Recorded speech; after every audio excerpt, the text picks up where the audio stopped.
Kelleher's payoff pitch. Ensley swings and absolutely crushes it to left.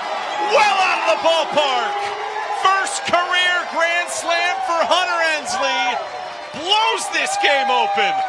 13-1 Tennessee. Marlin delivers. Brady stings one out to left center field, sinking in a hurry, drops in for a base hit. Here's the tying run, rounding third, sliding in safely with the winning run is Schroeder. Florida Atlantic walks it off. A comeback in the series finale. Carter Brady delivers a two-run walk-off single. The physical condition to go deep into games. The payoff. On the inside corner, strike three called. 8 consecutive punch-outs for Doyle in his Tennessee debut. 2-1. Curley ropes this ball out to left. And a team that led the country in long balls in 2024 hits its first of 2025. Dean Curley does the honors. 5-0 Tennessee. It's a cold, maybe a little bit of rain today, but the top-ranked team in the country is here at Lindsey Nelson Stadium getting ready to take on Missouri in the first of a 3-game series. We welcome you upstairs here to our broadcast booth with Cody Hahn. I'm Michael Wottreng. It's great to have you with us here tonight. Tennessee has the nation's longest winning streak. Missouri's won 3 straight. They're starting to figure things out. What are you looking forward to this weekend? Yeah, Michael, I think the question is can Tennessee keep up with this torrid pace that they've been on? With Tennessee leading Hofstra 6-0. Coming to the plate in the 4th inning, Hofstra goes to the bullpen, then calls upon a left-handed sophomore from Silver Spring, Maryland, Tanner Sanderoff. 14 appearances a year ago, 6 starts for the Southpaw, 2-2 record and a 10.66 earned run average. Walks were the big problem, 28 of them in 25 and a third innings. Yeah, what you're going to see from Sanderoff is a fastball that ranges between 88 to 92, curveball 75 to 88, changeup 80 to 82. This guy is a fly ball pitcher. Only 32% of ground or balls put in play are ground balls. Curveball is a big 12-6 bender.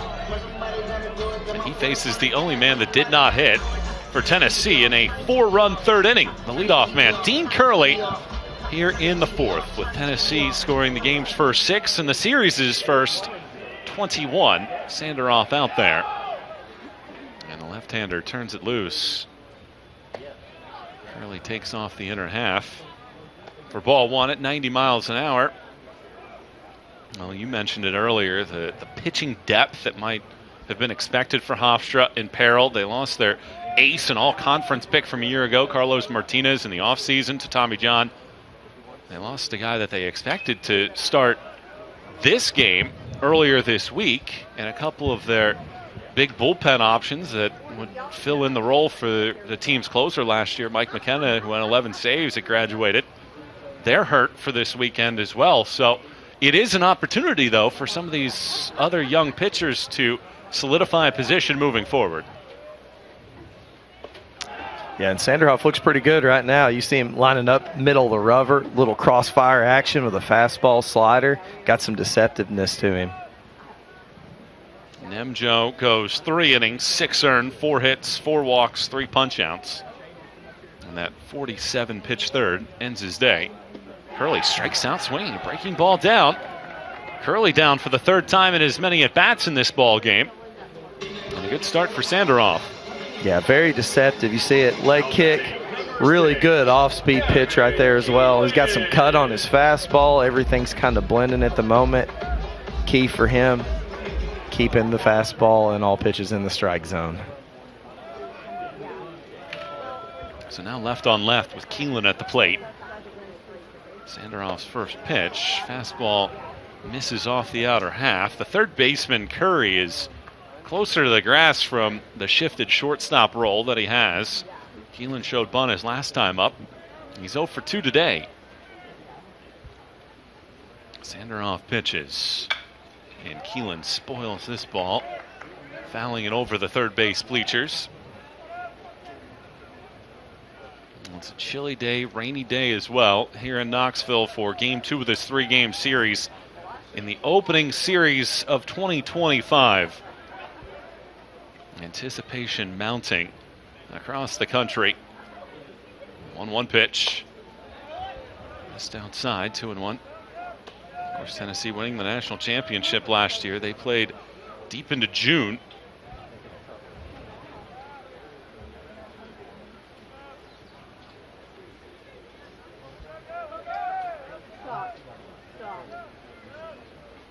The 2-1. High and tight. Yeah, highlighting that 2024 season for Tennessee. Obviously, first time winning national championship. They were the first SEC team ever to win 60 games in a season. They were the fourth program in SEC history to win the regular season, the conference tournament, and the national championship. There's ball 4 on a pitch up and away to Keelan. The other 3 schools to do it: Vanderbilt 2019, LSU 2009, LSU 1993. Tennessee trying to become the 7th team in history to win back-to-back national championships. LSU and South Carolina, the other SEC schools that have done it. South Carolina doing it in 2010 and 2011.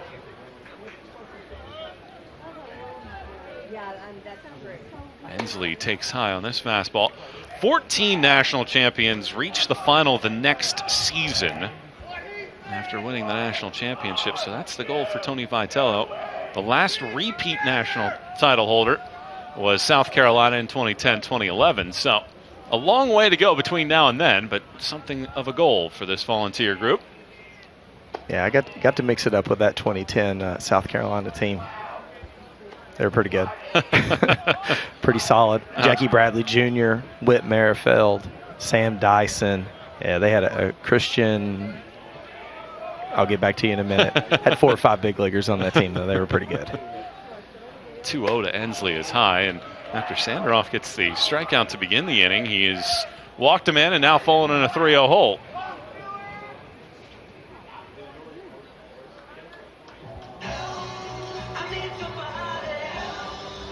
Tennessee's one of the 2 teams in the country to go to a College World Series in 3 of the last 4 seasons. Virginia the other to do it.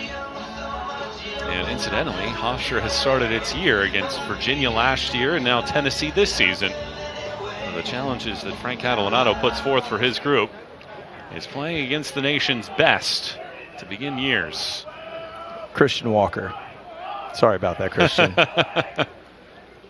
3-0 pitch. Ensley takes high and tight, and back-to-back walks have 2 men on with 1 out for Tennessee in the 4th. Yeah, Michael, I almost feel like in this day and age right now, it's about impossible to go back-to-back national championships. There's just so much movement, and you got these schools that are recruiting at high school elite level, and then they're getting the transfers and stuff. Not saying that it's impossible, but it feels highly unlikely just because there's so much talent throughout the country. College baseball's in a great spot. I think it isn't like there's guys playing in that World Series last year that had no business being there, and that's, thanks to NIL and everything else that's going on, but there was some unreal talent out there. And talent that will quickly make an impact at the major league level sooner than later. The 1-strike pitch. Fisher takes a breaking ball in there for a strike. I mean, Christian Moore's a great example of it. Moore getting drafted number 8 overall by the Angels, immediately goes to Double-A. It's .347 with 6 homers and 20 RBIs. Fisher takes down and away. Yeah, and that was struggling from what he did in college. Moore just had an unbelievably good year last year, and Tennessee will have a good chunk of players in Major League Baseball camp. In spring training, everybody reporting this weekend. 1-2. Fisher strikes out, swings. So what an inning it has been for Sanderoff. Eventful. 2 strikeouts, sandwiched around 2 walks, and now tries to get out of this inning unscathed. I think this was a changeup. I'm not sure. It was filthy, though. It broke an absolute foot back in towards the pitcher or the hitter. Absolutely nasty. He's feeling it too. So here's Levi Clark. A walk, a run scored, and a single in his 2 trips to the plate. Tennessee leads by 6 here in the 4th, and Sanderoff pitches, and Clark fouls this into the first base bleachers. And kind of like we expected with the Tennessee basketball game ending, and the weather starting to ease up a little bit, a haze over the sky. And the fans are rolling in here to Lindsey Nelson Stadium. One strike pitch here to Clark. And the right-hand hitter takes high. Yeah, Michael lives in Florida, and he's calling 46 easing up at the moment. It's cold. Very cold. I think it was 80 when I left. Nice and comfortable down there. Must be nice. It's okay. We're going to get snow Wednesday, so you're not going to get any of that. I'm getting out of here at the exact right time then. You see that haze over the skies across the ballpark. The 1-2 pitch. Breaking ball high. Runners take off. Throw down to third. Not in time. Keelan swipes third. Ensley follows behind at second base. Yeah, I think he kind of caught everybody off guard right there. Sanderoff is a little bit slow to the plate. Really good throw from camera on time. See if we're going to get a review or they're going to let it stand. There's discussion in the dugout at the moment. Counts at 2 balls and 2 strikes. 2 outs, 2 on to the freshman Clark.